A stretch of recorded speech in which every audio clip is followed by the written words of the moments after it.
poet from Southport is in line for one of the country's top literary prizes. Jean Sprackland's collection has been shortlisted for the Whitbread Book Award.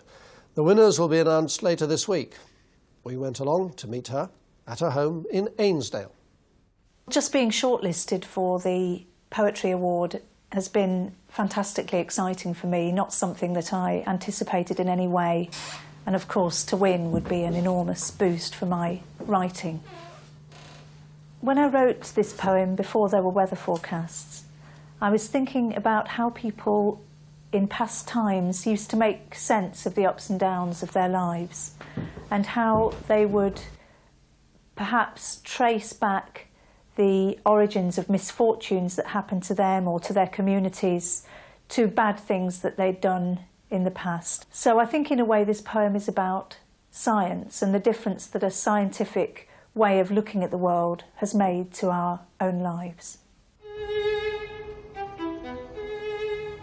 Before there were weather forecasts, 3 women working a cabbage field were carried away by a great flood. A man building a stone wall was lost in a blizzard which rushed out of nowhere.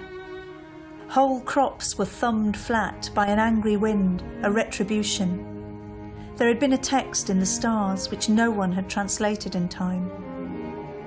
And in those days there was sickness too, madness, sudden death from a fever with no name. People found the reasons: failure, heresy, sin, recalled and repented. Cause and effect were knots on a line, looping back through a lifetime, back through generations to the fall. Tonight, the gritters are out, and a neighbour is tucking nylon fleece around seedlings. You should not drive unless your journey is essential. Structural damage is likely, especially here in your town, to your house.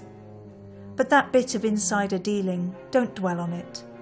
The flesh you touched in a foreign city, forget it, you'll never be traced. And there are no stars tonight.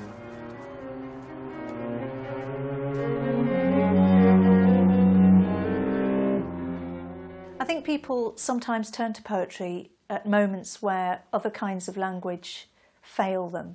So perhaps people will have a poem written for their wedding, or at times of grief people will turn to poetry.